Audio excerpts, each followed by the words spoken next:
Hey, can you guys hear me okay?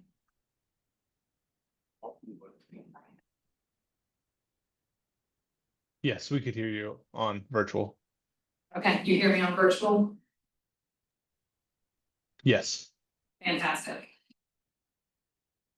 So, wanted to introduce our speakers today, our faculty development speakers, for Dr. Gottlieb and Dr. Xixis, the primary authors of Artificial Intelligence in Residency Recruitment, which was published in neurology journals. Both of them are considered leaders in their field with many accomplishments, and I'm very pleased to introduce them. Dr. Gottlieb-Smith completed child neurology residency in 2018 at the Children's Hospital of Philadelphia. She currently serves as the child neurology residency program director at the University of Michigan and also as the director of education in the Division of Child Neurology. She is the recipient of several local, regional, and national awards, including the American Academy of Neurology for the A.E. Baker Teacher Recognition Award, which recognizes teaching excellence in her field. She has been a strong advocate for education in the area of child neurology with multiple speaking invitations and presentations. Dr. Xixis is a neurologist practicing at the University of Virginia School of Medicine. She completed her residency at Duke Medical Center in 2012 and completed a child neurology fellowship at Duke in 2015.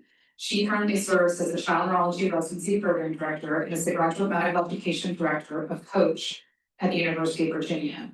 She has also been a recipient of several local, regional, and national awards, including the American Academy of Neurology for the A.B. Baker Teacher Recognition Award, which recognizes teaching excellence in her field, 40 Under 40 Leadership Award, and a departmental award for training residents. We're very excited to have both of these speakers present today as we're looking at artificial intelligence and its applications in graduate medical education. One of the areas that program directors struggle frequently with is the innumerable amount of applications they get and rubrics, and determining if their application process is serving them well as far as mission and vision. Our two speakers today are here to discuss how they utilize artificial intelligence in their recruitment application process. And so without further ado, I will let them take the stage.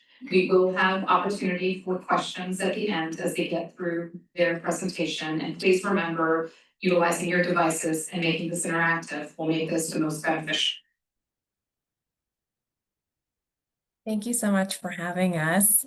I apologize, I was just teaching medical students and it was a great session and I didn't have time to run back to my office. So I'm going to be setting up the PowerPoint from here in the medical school area. But I have it open, so give me 1 second to pull this up. And I'm going to put it into the presentation mode. Can I just confirm that everyone can see that okay? Yeah, we can. Perfect. All right, Catherine, I'll let you take it away. Okay. Hi, everyone. Thank you so much for inviting us to be here. We're really excited, and I am excited about engaging in a discussion with you all. So as you heard, we're going to talk today about artificial intelligence and how its growing role in applications for residency and fellowship. There we go. Neither of us has any relevant disclosures to this talk. We are child neurologists by training. We are both program directors by training. We are certainly not AI experts. We enjoy working with it, seeing what it can do, and certainly enjoyed using it to generate activities and images for the talk that I hope you'll engage in a little more in a few minutes. So you already heard our introductions. We're really excited to be here. We're both child neurology program directors. I'm Rachel Gottlieb-Smith. This is my 5th season of being a child neurology residency program director, and I love medical education. I love thinking about AI. I know Catherine mentions we're not experts, but we have tried to make this discussion that will be interesting for everybody, and we appreciate everybody's expertise on this call. And I'm Catherine Xixis. As you heard, I'm at the University of Virginia. This is my 7th year as a child neurology program director. I'm a generalist. Otherwise, I have an interest in neurofibromatosis, and I do work with some of our struggling learners across the institution in a program we call COACH. So I think some of you are probably wondering, why are we discussing this at all in terms of application review? And so I'd like to take the opportunity to talk about that a little bit and kind of frame the purpose of how we even got started thinking about this and how others are starting to think about this. So we know that the landscape for residency and fellowship applications are certainly changing. Over the last decade or so, there's really been an increased call for holistic review of applications even before the pandemic. And we've also seen that many specialties are experiencing an increasing number of applications at the same time that we're starting to experience some less objective data. Go ahead and click it. Yep. And so from a holistic review standpoint, there's really a change in our understanding of what constitutes a strong applicant. We're seeing places really not just go with this is your, COMLEX score, your USMLE score, really starting to look at other qualities. As I said, we're seeing increasing number of applications that may have been driven in part by the virtual interview season, but the question would be, is it here to stay? I know some of the specialties have instituted signaling, and that has been some help in regard to that. And then, as I mentioned, in terms of less objective data, a lot of medical schools have chosen to get rid of class rank. We've moved to pass-fail in many of our kind of STEP or COMLEX level exams. And then in terms of the medical school, again, the grading has really changed over the last decade. So I'm going to talk a little bit, I made this up, but obviously I think it will resonate with many of us in some way. And so this is a poor residency director who is coming up on interview season. This is Alex specifically, and she's an internal medicine residency director. She had a very busy season last season. And, it's August now. This year, academic year, she's picked up an extra half-day clinic each week. And for better or for worse, her APD is out on parental leave, and that affects September through December. And so last season, Alex spent a lot of time at nights going through ARIS applications and trying to do a better review, not using arbitrary cutoffs. But this year, she has some additional stressors. She's her mother's caretaker. She needs to go by in the evening, work on pre-bed things, get medications, etc. So it has a lot of other life things that have entered the picture. Obviously, her program, all our programs want to recruit good residents, but this program had a series of complex events a few years ago and started to realize that perhaps it's not the highest score or the best grades, but the value of resilience was incredibly important in the residents in their program, in their setting. And so has tried to move away from looking just for high achievers on paper and really looking for a wider variety of qualities and resilience overall. And so Alex really feels quite strongly about doing a more holistic review of the applications to pick out those that might be best fitted for their program. And so she looked at the 2025 match results and is going to present them at their next division meeting. She's hoping that someone will realize how much work this is. I know that everyone on this call, I'm sure, realizes how much work this is. But will, hope to kind of help and volunteer to go through some of the things while her APD is out. So in looking at the 2025 applications, the NRMP received 52,500 approximately applications in the past year, which represented a 4% increase from the prior year. And in terms of applicants who then went on to certify their rank list, about 47,000 did so. And that was an increase of about 5% from 2024. Looking at, again, the total number of applications, I just put it in a graph. This is over 5 years. You can see that there was a dip in 2022, a slower increase in 2023. Certainly every year is not up, but the overall incline is very evident. And we'll see looking back in a second that this is not an isolated 5-year experience. So in 1952, when the NRMP got started, there were about 6,000 applications. And you can say, okay, well, that was 75 years ago. But in 1999, there were around 36,000 applications. You can see that there's been some bumps along the way, a little decline for a couple years, just like you saw from a couple years ago. But the overall trend is working toward 15 to 20,000 more applications a year that's increased over the past 25 years. So you can see the trend is really going up and up. And so here again, I used internal medicine. I think, you know, I'm a child neurologist, but I was hoping that that would be kind of applicable and we could all kind of wrap our heads around that, even given that many of us are coming from other specialties. And in 2025, there were about 17,000 applications to internal medicine. You can see the different breakdown of who those applicants were in terms of their background. But in addition, each internal medicine program last season received about 2,900 applications per program. So poor Alex, our program director, is going to have a hard time reading those at night after she takes care of her mom. That's an incredible number of applications. And here again, I made a chart of the average number of applications per applicant. So the applicants, as we know, are submitting more and more applications. In internal medicine, the numbers that are published are really around 70 per applicant. And you can see that that's been semi-steady with a slight increase in 2024 and 2025. But these are just a huge number for us to sort through.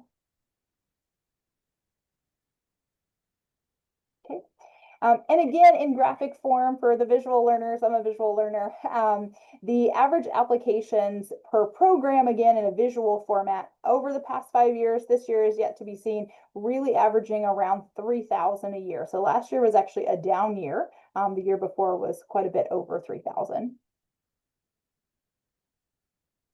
And so with that said, we've heard about the problem. Thanks, Catherine, for setting the stage. And we're going to talk about the use of AI in addressing some of these problems. And we're hoping to have a very interactive discussion. And so to help us inform all of your expertise that you're bringing to the table, we're hoping you can tell us who's here.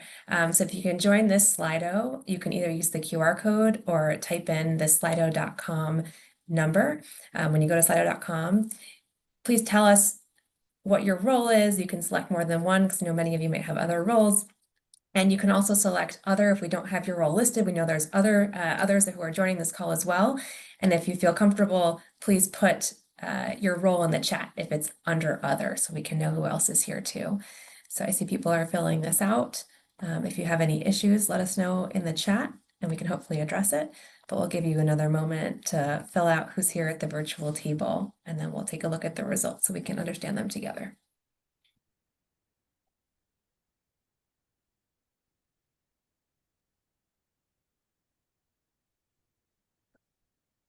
I see the numbers climbing a bit, so I'll give people another moment.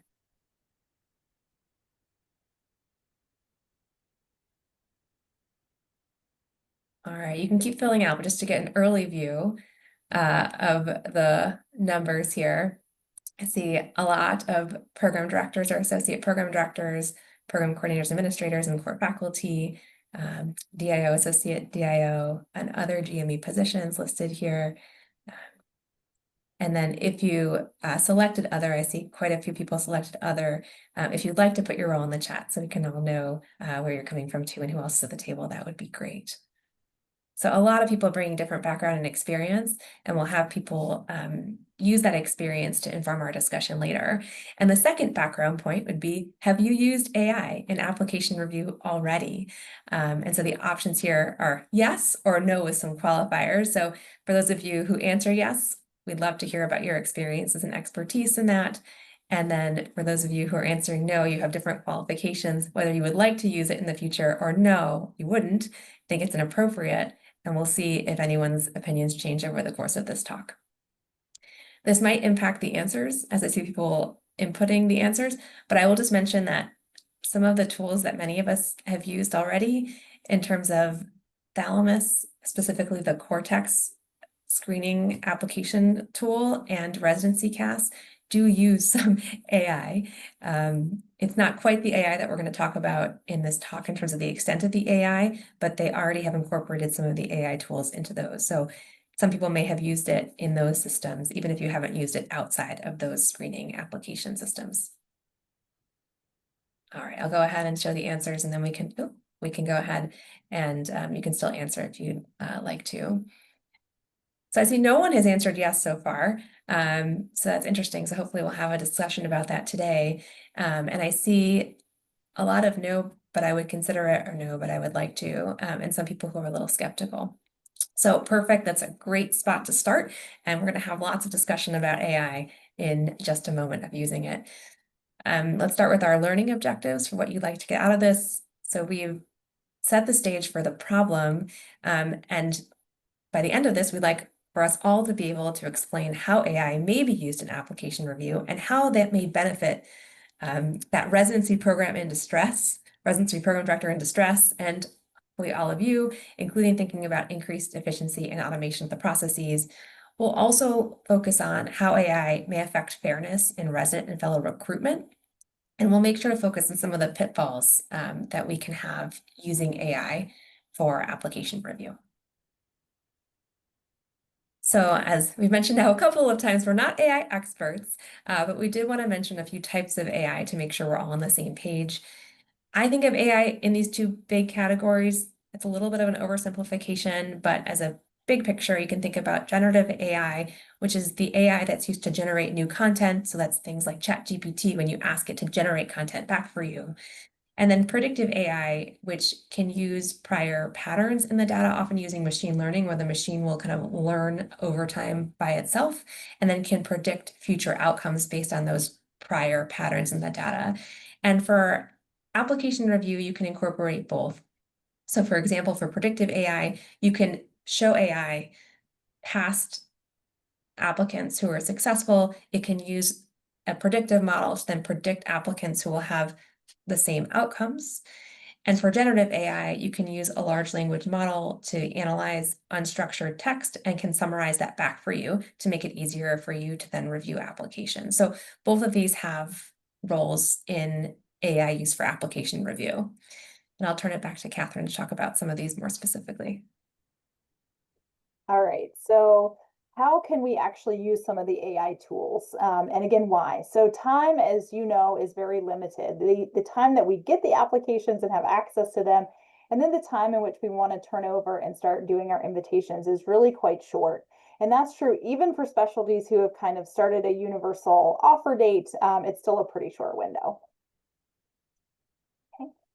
And we know that people have used for a long time simplistic cutoffs, maybe some specialties more than others, I don't know, but honestly, that's often human preservation, right? I think most of us would love to do a more holistic job and really pick out residents that are going to fit our program and our location better, but sometimes you just can't. Yeah, so enter AI. Our AI person walks into the room, and this is, of course, AI generated. So this is where we hope to get some support. All right, go ahead. Okay. So how can we actually use AI tools? So there's a couple different ways or things to think about. And the first is that when you have an AI model, you can train it to assess for the characteristics your program values. And that's going to really help you in terms of looking at holistic evaluation of programs. It's important that the program, though, figures out what is desired, what's a desirable or good characteristic for applicants to fit their program, what their program values, and then feeds that into the model, the AI model, to make sure that the AI is reflecting what your program values. And we'll talk about that more in a few minutes. I know that some of you are skeptical. I knew that you would be. And again, I have questions. There's pros and cons. That's what we're here to talk about. This is definitely a discussion. But there is actually a little bit of data that that AI actually causes increased efficiency. And what I'm trying to say by that is that I'll talk about a study in a second where there's actually greater inclusion of applicants that would have been maybe excluded by human screening because we do rely on these simplistic cutoffs. And on the next screen, I'll talk about that. So in the 2020-2021 application cycle, there was a kind of small version of this where a group looked at an AI decision support tool for picking out applications, and then they also reviewed them themselves. And of course, people, our concern is, are we missing applicants that should be given a chance, which is not what any of us want to do. But what they found is that when you're contending with such large application numbers and you're relying so much on these single application factors, that there were actually applicants that the AI model they were using pulled out that they were going to exclude based on their ability to kind of sort through and pre-screen them. So again, a little bit support for, there's kind of two sides to it. It may be that it actually, when used correctly and when fed the correct information, be able to really actually help the review process go farther than we've been able to do. Okay. And so thank you, Catherine. Now's the time that we'd like to get some interactive components with the AI as a tool for application review. And the first step, just like Catherine was mentioning, is to make sure that everything is aligned with your program's mission. So now is an opportunity, I'm going to start this timer at the top, to reflect on your program's mission. So I know many of you are in program leadership, and you may have a program mission already, or you may not have thought about one yet. So now's time, if you don't have one, you can start to draft your program's mission. If you have one, you can reflect on it and make sure it's still up to date and aligned. If you're not part of a program currently, you can reflect on what hypothetical program's mission would be. You can choose child neurology because we'll be using an example with child neurology later if you'd like. But we'll give you another about 2.5 minutes to reflect on your program's mission, and then we'll start some process of using this for application review.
All right, well, I know that was not much time, but hopefully you've gotten some reflection in on your program's mission. You can, of course, always take some time later to think about this. Move on to the next step in thinking about this AI example. So I'll explain this, and then I'll actually be showing it on my own screen and give you time to use your favorite AI platform on your screen as well. So I think you may have received these 3 fictional applications that we created with AI. They are specifically child neurology residency program applications, but they're all fictional. We used AI and then adjusted them slightly for the purpose of this talk to make sure they were robust. But the idea is that there's this parent folder that the QR code is here, and I believe, Catherine, you'll be able to put the link in the chat for people who are using a computer.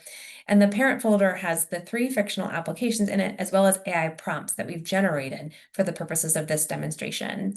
And so I'll go through this and share my screen, but the basic idea is that you can choose your favorite AI platform. We've piloted this with ChatGPT quite a bit, but you can choose Claude or whatever AI platform that you prefer.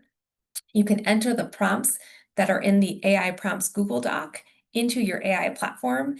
And within those prompts, you can copy and paste the applications from the fictional applications folder and see how AI would review these applications.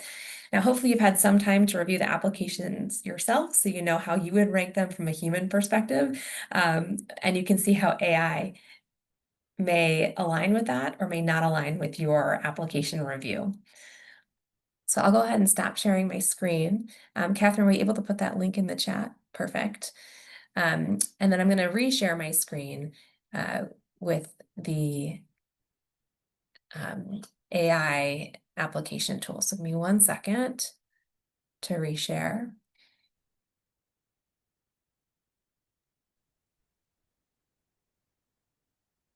I'm going to go ahead and share my entire screen, so hopefully you can see all of this together.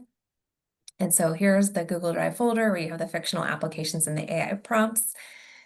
And I apologize, usually on my computer, it's a little easier to navigate. So I apologize that I'm still at the med school, so I don't have all of my tools here. But here is the AI prompts Google Doc. And so the first prompt, you can start here and copy and paste and put this into your favorite ChatGPT or favorite AI platform. I have ChatGPT pulled up as an example. And I let AI know that the specific prompts are being used only for educational purposes, and these are fictional applications. This is an example of a child neurology residency program director because those are the examples that we provided. That's our area of expertise here. But what we're asking AI to do is, based on the program's mission, draft a screening rubric for different parameters. Now you can adjust what parameters you like to put in your screening rubric. These are the parameters that we selected based on components of the application. And we are asking AI to weight these parameters and then ask if the weights are appropriate so you can decide whether or not they are appropriate. Now you can put your program's mission in here or a fictional program's mission in.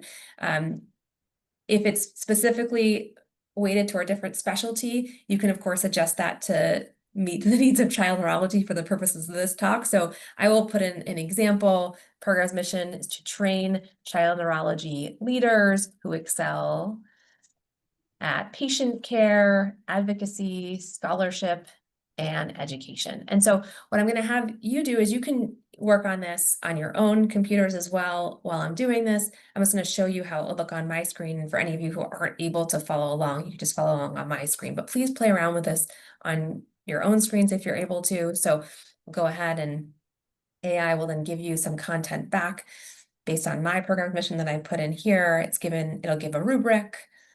And it takes a little bit of time typically for it to develop these rubrics. So you have to be patient for a moment, but it'll give the percentage and the weights that it's giving for each of these components and the rationale for why.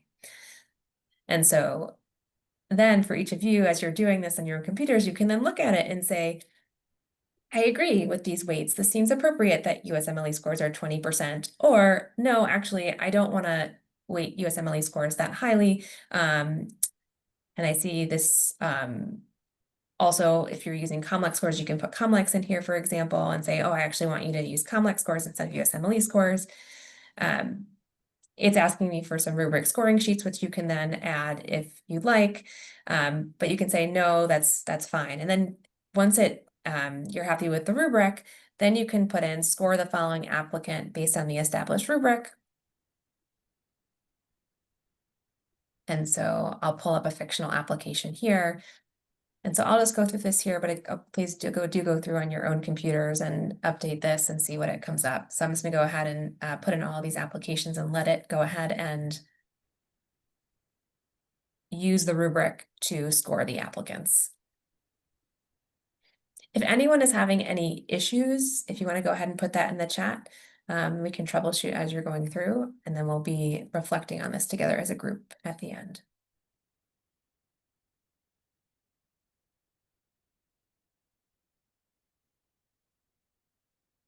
So this AI tool, for example, thought Alex was going to be in the top decile of the applicant pool. And already, even though I didn't ask if this would merit a priority interview invite, it prompted to say that. So I'll go ahead and then continue to score different applicants with the 3. So you can see if you're looking on your own screen or looking here, how that would play out. So this would be for Jamie Lee.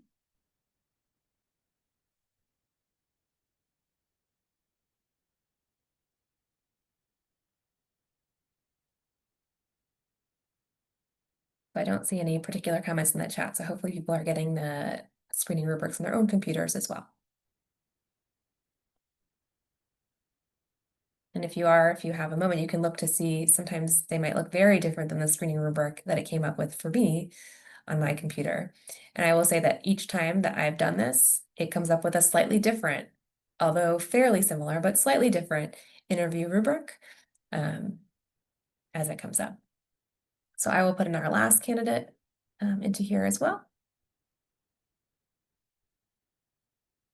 And then if you haven't gotten to the last prompt already, the last prompt is to create a comparison chart for all of the applicants. So hopefully you're all getting there on your computers as well.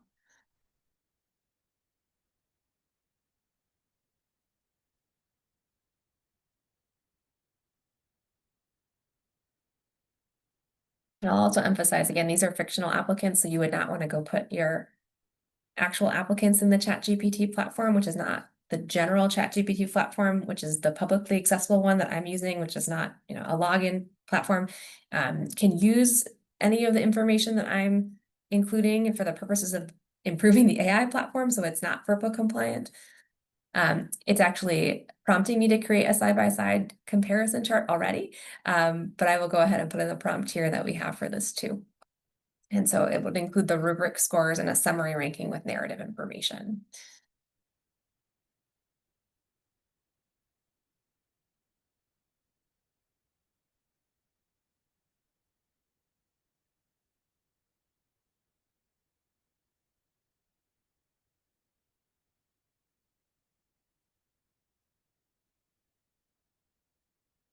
So hopefully everyone has had time to do this on their computers as well as they're pulling it up.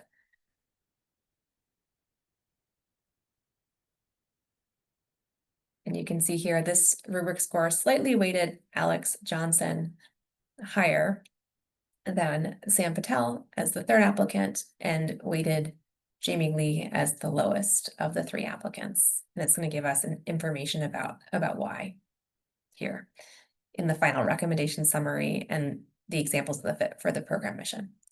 So all of you may have gotten slightly different answers and responses to this. And part of what we'd like to talk about today is sharing those experiences. So we have another Slido that I'll take a moment to pull up.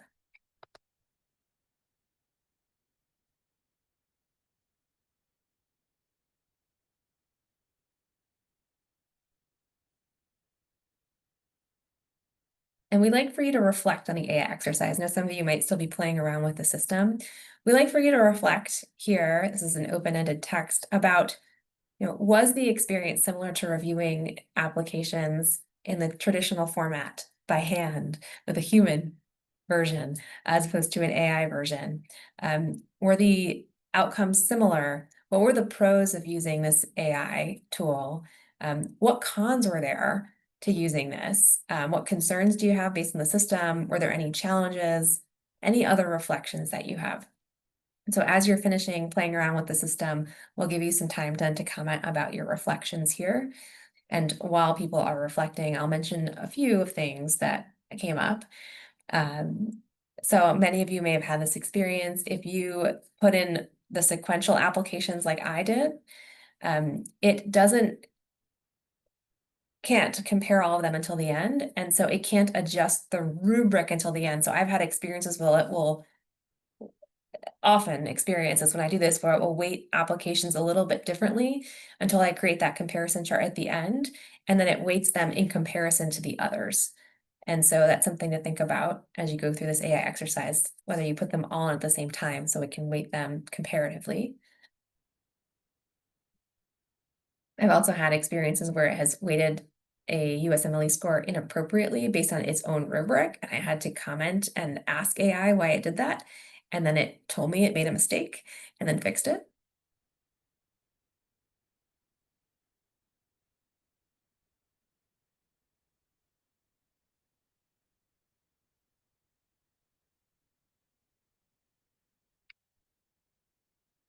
You can see we have some folks typing, so we'll give some time for people to answer the poll.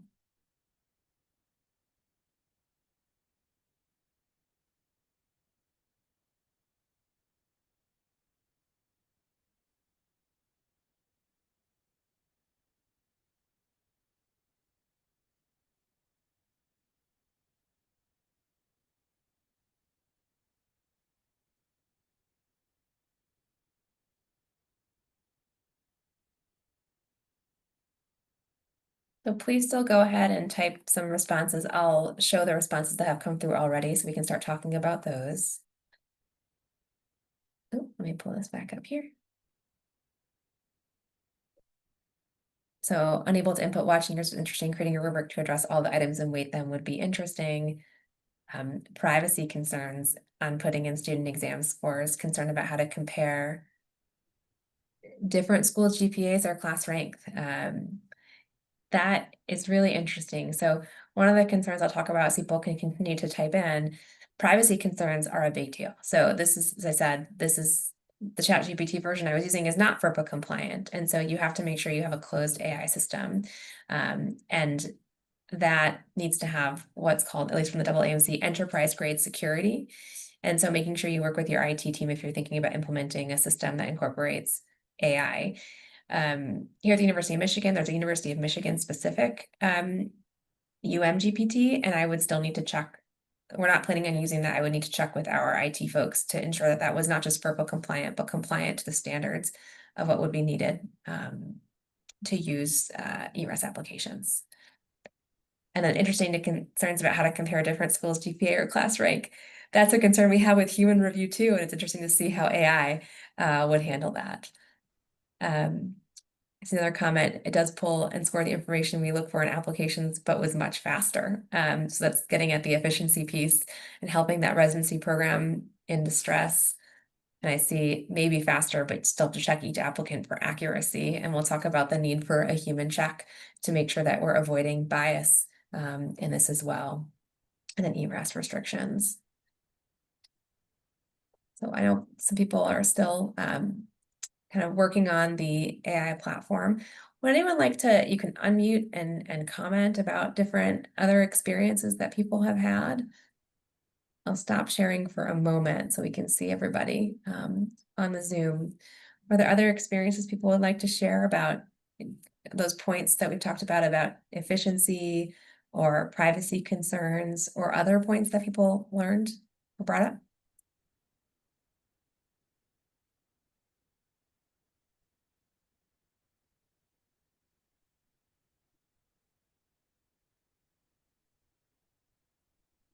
There's a in the chat. And use it around holistic review. How do we determine the key attributes that align to mission without bias? Yes, and I think that's really important to think about. It's so essential to make sure that whatever rubric you have, if you're using a rubric here, aligns with your program's mission, and thinking about bias. And so bias is one of the points that I was hoping to talk about as well. And so I'll go back to the slides for a moment, and we can talk about some of the pitfalls, some of which we've mentioned already, but I want to make sure that we consider some of these pieces too. So, and I see someone else has added, are there concerns in addition to privacy from a legal perspective? Excellent. These are preempting some of the thoughts that we had about potential pitfalls that we'd like to hear about from all of you and your thoughts as well. And so going to here, these are the three major concerns that we had up front. So we've talked a lot about the privacy already. Bias is so important to think about, the idea of garbage in, garbage out. If the rubric is biased, then your outcome is going to be biased. So that's why it's so important to check your rubric with a human check to make sure that it accurately reflects your mission, doesn't have bias within that. I'll take a brief pause and talk about another form of bias that can be introduced into this AI screening method. And so we were using in this AI example a rubric-based method, but you can use a method that uses a historical data set. And so what do I mean by that? You can then use applications that were previously successful or applications to residents currently in your program, and you can hand those to AI and say, these were great, successful residents. Can you look for applicants like these as you screen other applications? And while that can be helpful, it also has the potential to introduce a lot of bias. And I'll use an example from Amazon from the 2010s. So Amazon was one of the early adopters of an AI screening process for resume reviews, and they did use a historical data set. They used a data set that had 10 years of applicants, successful applicants to their company. And what they found was, because those applicants at the time, the applicant pool had more men than women, the AI system developed an anti-women bias. It had a bias towards men, and so it was selecting men over women. It was unintentional, and Amazon had to entirely scrap the system because it had this anti-woman bias. And so that's really important that there's a human check on all of these different aspects. And then I see someone brought up the legality. And that's also really important to think about. This is a new tool that people are using, and there actually is a current lawsuit in the system against Workday Inc. So Derek Mobley was a person who has sued Workday Inc., which is a company that uses AI to screen applications for different positions. And this case by Derek Mobley was brought up because he accused Workday Inc. of this AI tool it was using of having discriminatory practices against him due to his age and his race and disability. And there's now a class action lawsuit against Workday Inc. that is related to age, saying that this AI tool was discriminating against people who are above the age of 40. And so that is currently in the courts and has not, been resolved yet. And I imagine that this will be an important issue that will come to be with concerns. Now, using AI, it's not the only, humans can also be accused of discrimination without use of AI. So I think it's important to consider too, but it's one of the elements in this process about the legality of using it for screening. And I think we haven't seen that play out in the courts just yet. And as I understand, there may be some folks from the legal team there may be able to shed light on that as well. Does anyone from that team want to comment about the legal aspects?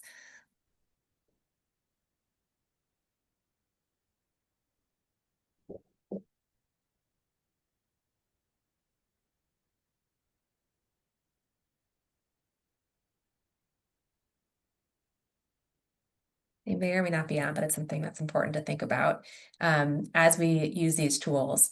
And so we don't know. So this is still an area that we need to continue. It changes, everything changes, within days and weeks and months. And so keeping up with what's going on with AI, if you're thinking about using it as a application review tool, is really important. Let me go back to the Slido to see if we have any other comments that people had shared. Oh, I can go back here.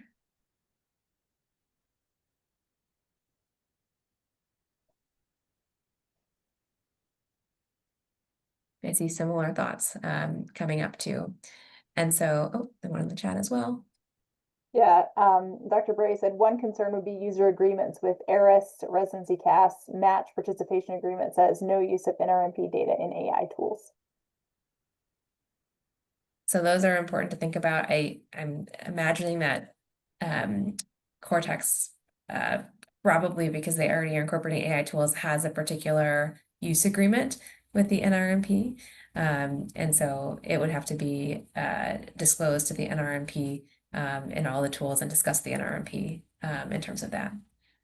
But Cortex and Residency CAS must have specific information or agreements with NRMP directly. So that would need to be considered as well. So what I think we have said is this might not be ready for prime time just yet in terms of using other tools for this, but it's something that's going to be coming in the probably very near future and is already incorporated in some of the tools we're already using. So understanding what that means. So natural language processing is part of Cortex, for example, as part of residency CAS. So understanding what the benefits and pitfalls might be if you're using those systems, which many of us, I imagine, are using those systems.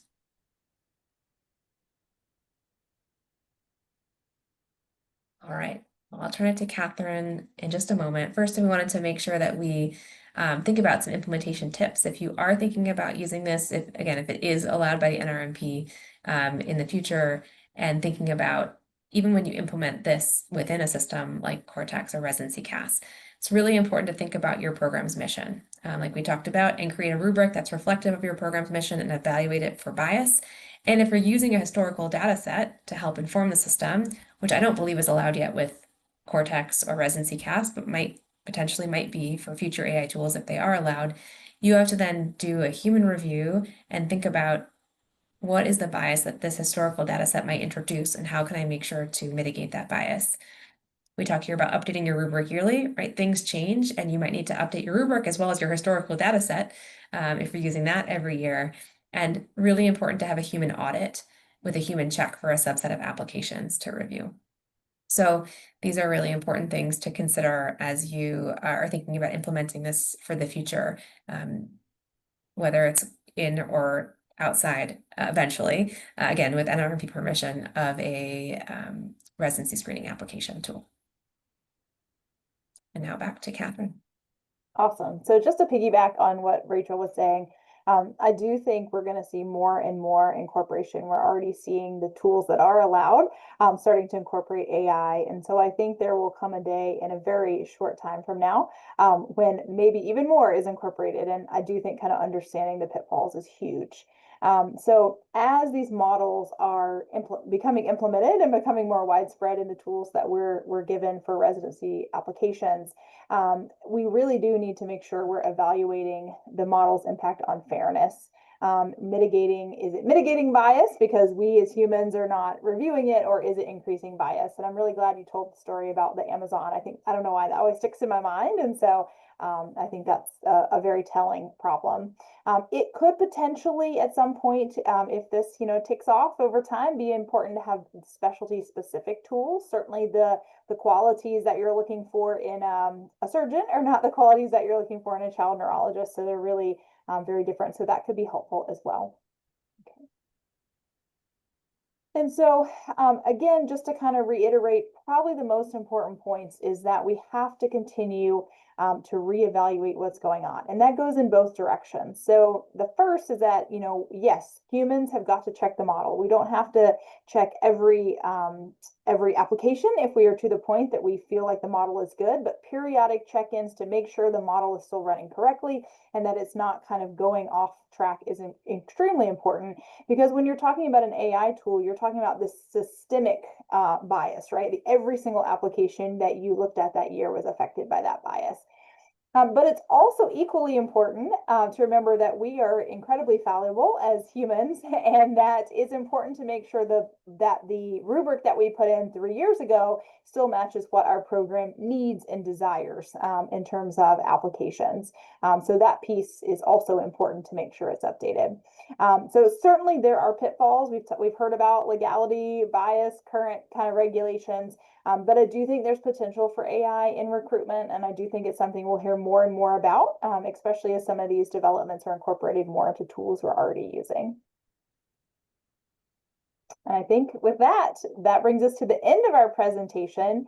We were hoping to have some time. I think we have maybe 15 minutes to really be able to have a discussion, because I hope that at the beginning we frame this as we are not here with all the answers. We're interested in this and the development of this and how it might be helpful, and again, the pitfalls, but we are certainly interested in other people's experiences, opinions, perspectives. And again, if you are a legal team or a different perspective, we'd be interested in your thoughts as well, and happy to learn from you too.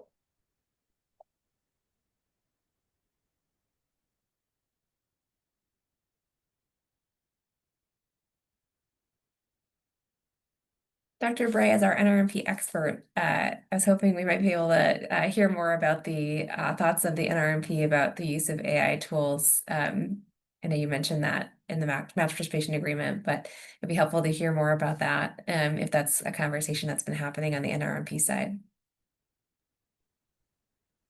Hear us through here. In the virtual audience, hear us? Yeah, we can. Oh, yes. Hi, it's Dr. Bray.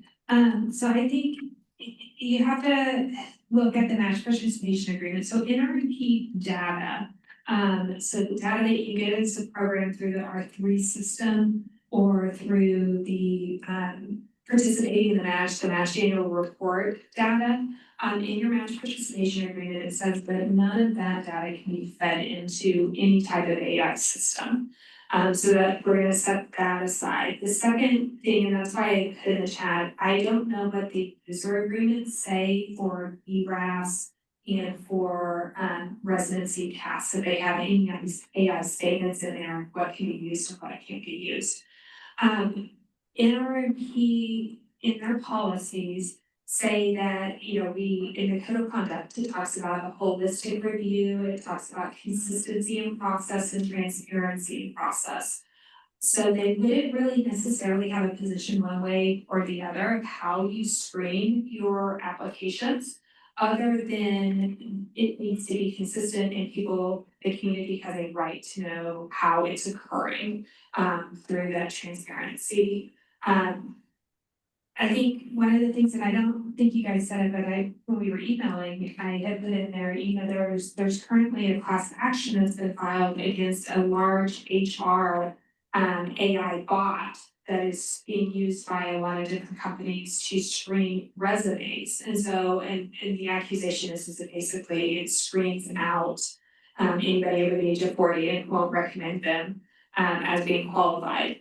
So there's an accusation of age discrimination. So I think anytime you are using any type of algorithm, whatever it is, or a matrix, you need to make sure that it's been vetted by your legal counsel, that someone has looked at it through a lens of employee law to ensure that you aren't perpetuating discriminatory practices that would be considered illegal under employment law. So I think that those are the big things. From my standpoint, there's ways to use AI, taking off the NRP just in experience. There's ways to use AI that's really effective. And I love that you all spoke from a mission standpoint. So really using AI to define and refine your decision-making matrix. I think is a really awesome idea, because I think if you think about what your missions are of your program, using it then to think about what are the attributes of successful residents in our program or in residents who have not been successful in our program, you can really get to a meaningful matrix that aligns to what the program is looking for as part of your holistic review process. And it moves us outside of relying solely on academic matrix, but we're actually looking for people with characteristics that align to the work ethic values, the patients that we serve, and the communities that we intend to care for. And I think that that's what's really exciting to me, is how we use it. And that keeps you, if you're using it to develop really refined matrix, it keeps you away from putting personal, private information potentially into a space where it should be. Yeah, Thank you for all those. Oh, go ahead. sorry, Rachel. Go I think ahead.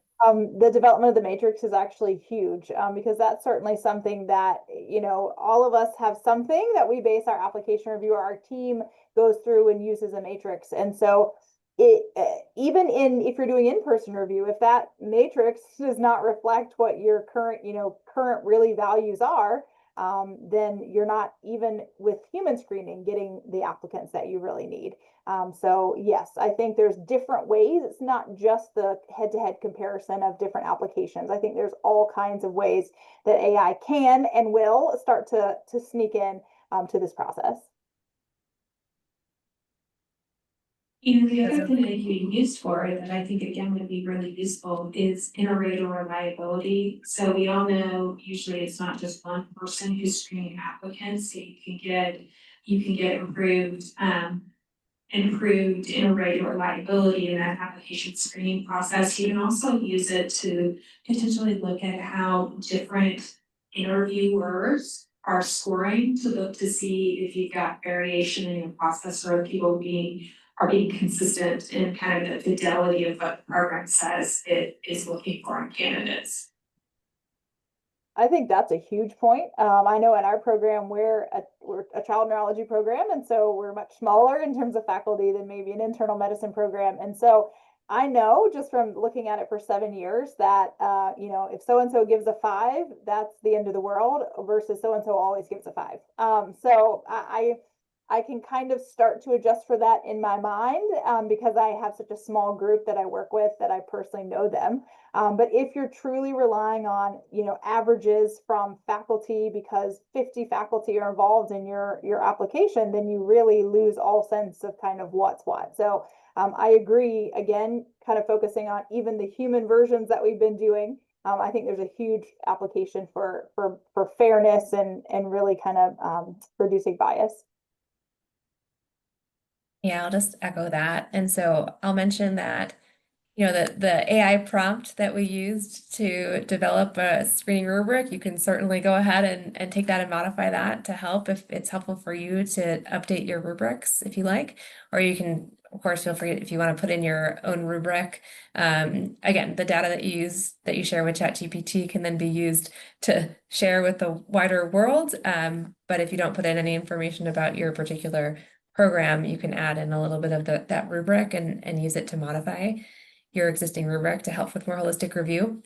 And also, I'll mention, because we use averages, like you were mentioning, to account for sort of hawks and doves in terms of scoring, and then use that. But that process, you could do that without including any applicant information. You can include numbers, 1, 2, 3 for the applicants, and then use AI to help the interreliability that would rely less on a human component that takes me hours of time to do as a program director when we're thinking about our application screening. So what a great use of AI that would be helpful for that.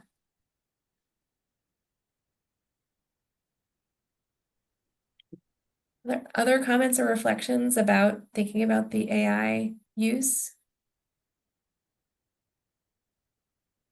Any other questions from our program directors, program coordinators, or guests that have been invited to participate?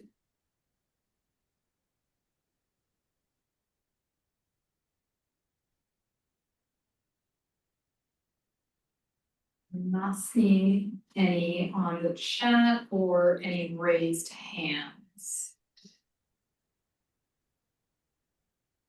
So I don't know if there are any closing statements, but happy to hear those. Or I think we just appreciate the time to come and speak with you all about this. And again, we're not AI experts, but we thought a lot about this in the context of application review.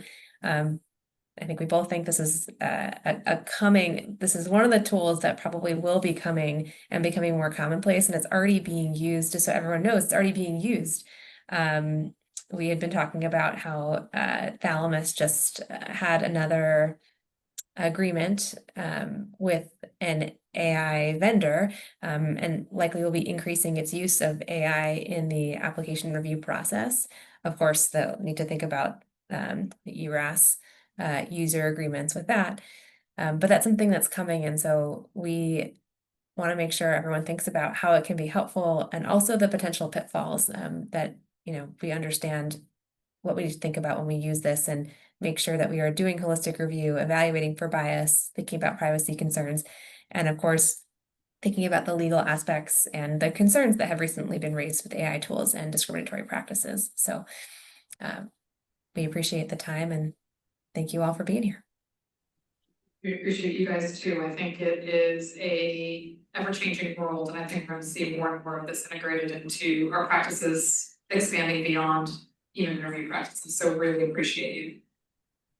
Thank you. The last thing I'll mention is that the AAMC has really great resources that are very specific if you're looking to incorporate AI. So another great resource is the AAMC website about using AI for residency screening applications. Well, thank you both, and we look forward to seeing you in the future. All right. Thank you, everybody. Bye. Have a good day.